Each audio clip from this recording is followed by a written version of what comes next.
Study factor में दोस्तों आज का हमारा टॉपिक रहने वाला है समास। इसके पहले हमने संधि को पढ़ चुका है। चलिए दोस्तों शुरू करते हैं। सबसे पहले बात कर लेते हैं समास कहते किसे हैं। तो दो या दो से अधिक शब्दों के आपस में मिलने पर जब एक शब्द बन जाता है तो उसे ही समास कहते हैं। जैसे पीताम्बर, ये दो शब्दों पित और अंबर से मिलकर बना है, जिसका अर्थ होता है पीला है अंबर जिसका। या दोस्तों आप कह सकते हैं कम से कम शब्दों में अधिक से अधिक अर्थों को प्रस्तुत कर देना ही समास कहलाता है। चलिए दोस्तों आगे बढ़ते हैं। अब बात कर लेते हैं कि हम समास के कितने भेद हैं। समास के भेद की बात करें तो समास 6 प्रकार के होते हैं। अव्ययी भाव समास, तत्पुरुष समास, कर्मधारय समास, द्विगु समास, बहुब्रीहि समास और द्वंद्व समास। चलिए दोस्तों सबसे पहले हम देख लेते हैं कि अव्ययी भाव समास कौन कौन से हैं। तो दोस्तों अव्ययी भाव समास के बारे में हम जानेंगे। तो इस समास में याद रखिए दोस्तों, अव्ययी भाव समास ऐसा समास है जिसका पहला पद प्रधान होता है और समासिक पद या समास पद अव्यय होता है। इसमें पहला पद भी अव्यय होता है। दोस्तों अव्यय होता क्या उसको ऊपर देख लेते हैं। भारतीय भाषा में ऐसे शब्द जिनके रूप में लिंग वचन आदि के अनुसार परिवर्तन नहीं होता है उन्हें अव्यय या अविकारी शब्द भी कहते हैं।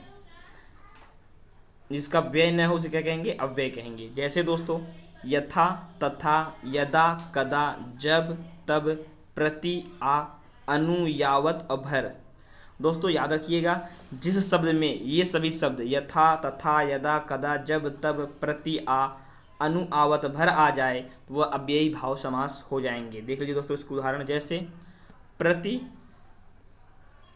प्रतिमास महीने महीने, यथा विधि विधि के अनुसार, यथा सामर्थ्य सामर्थ्य के अनुसार, प्रतिमास महीने महीने, यथाक्रम क्रम के अनुसार, हाथों हाथ हाथ से दूसरे हाथ। दोस्तों देख रहे हैं इसमें ये सभी शब्द आ रहे हैं।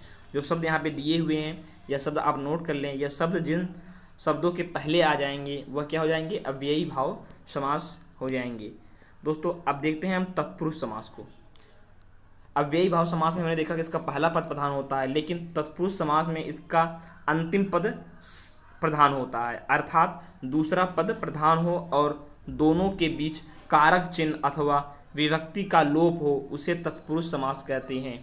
दोस्तों जैसे राजा का भवन तो क्या होगा, राजभवन। इसकी उदाहरण है दोस्तों। अब दोस्तों उसके कारक चिन्ह आपको बता दें। इस समास में जब इसका आप विग्रह करेंगे तो उसके बीच में आपको का, को, से और के लिए और में ये शब्द जरूर आएंगे। चलिए दोस्तों आपको एग्जाम्पल के थ्रू इसको दिखाते हैं। जैसे गंगा का जल, देखिए दोस्तों यहाँ पे का आया है। आशातीत, आशा का अतीत। भय प्राप्त, भय को प्राप्त। वाग युद्ध, वाक से युद्ध, दोस्तों यहाँ पे देखिए से आ गया है। सुख युक्त, सुख से युक्त। हवन सामग्री, हवन के लिए सामग्री, के लिए दोस्तों यहाँ पे देखिए आ रहा है चिन्ह, दोस्तों यहाँ पे दिया के लिए। देशभक्ति, देश के लिए भक्ति। दोस्तों आगे देखते हैं इसके उदाहरण को।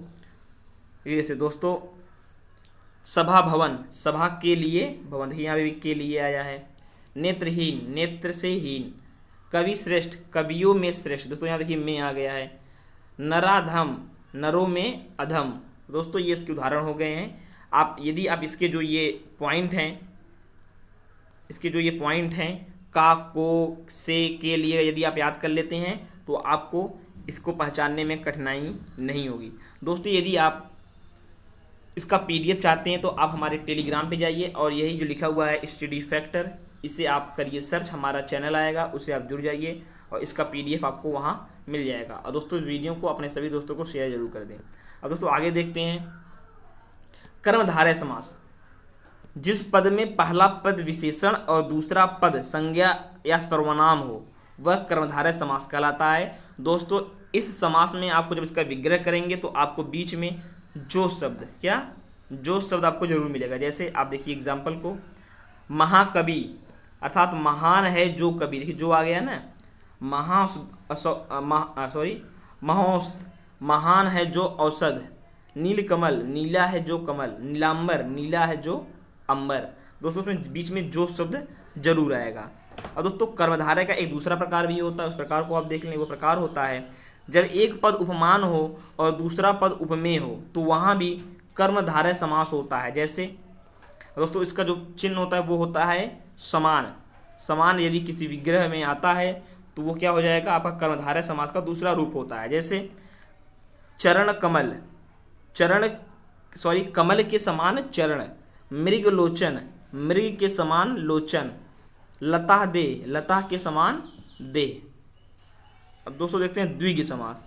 द्विगु समास की बात करें, जिस पद में पूर्व पद संख्यावाची हो और उसके समूह का बोध होता हो उसे द्विगु समास कहते हैं। जैसे दोस्तों चौराहा, चतुर्भुज, दो नहर और चतुर्दिक।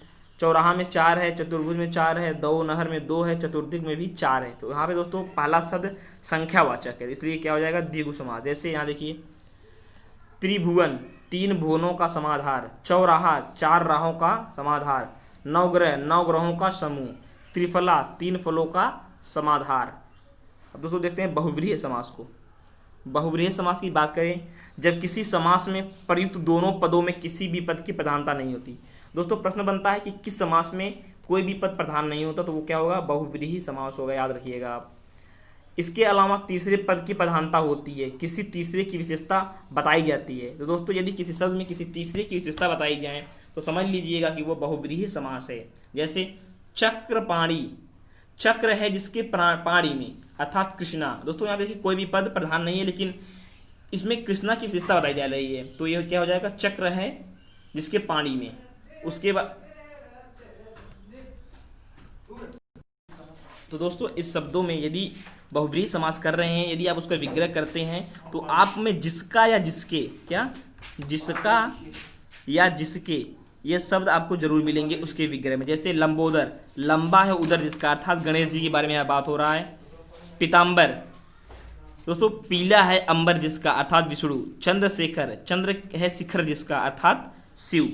दोस्तों ये हो गया आपका बहुव्रीहि समास। अब हम बात कर लेते हैं अपवाद। दोस्तों अपवाद भी होता है, जैसे एक ही समास पद को 2 समास के उदाहरण हो सकते हैं। जैसे दोस्तों पीताम्बर, पीला है अंबर जिसका। चतुर्भुज, तो दोस्तों चतुर्भुज आपको यहाँ पे 2 मिल जाएंगे। जैसे एक तो आपको द्विगु समास मिल जाएगा, जैसे देखिए आपको चतुर्भुज आपको देखिए यहाँ पे मिल जाएगा द्विगु समास।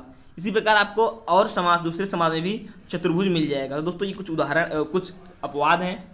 अब दोस्तों आपको दिखा देते हैं द्वंद्व समास किसे कहते हैं। जहाँ पर दोनों पदों की प्रधानता हो, उसके मध्य में और शब्द का लोप हो, द्वंद्व समास कहलाता है। तो ये दोस्तों आपको दिखाते हैं, जैसे जय और पराजय, जय और पराजय। अनुराग विराग, अनुराग और विराग। लाभा और लाभ, लाभ और अलाभ। राम और लक्ष्मण, यहाँ हो जाएगा राम और लक्ष्मण। दोस्तों देखिए यहाँ पे एक चिन्ह है बीच में, योजक चिन्ह, राम और लक्ष्मण। तो दोस्तों यहाँ पे और शब्द आ जाएगा। यदि किसी समास का विग्रह करते हो, यदि और आता है तो समझ जाइएगा कि आप वो द्वंद्व समास है। दोस्तों ये समास से संबंधित वीडियो था, ये पूरा हो गया। यदि आपको ये वीडियो अच्छा लगा है तो वीडियो को शेयर करना ना भूलें और वीडियो को लाइक कर दें और सभी दोस्तों को शेयर जरूर करें। थैंक यू, जय हिंद।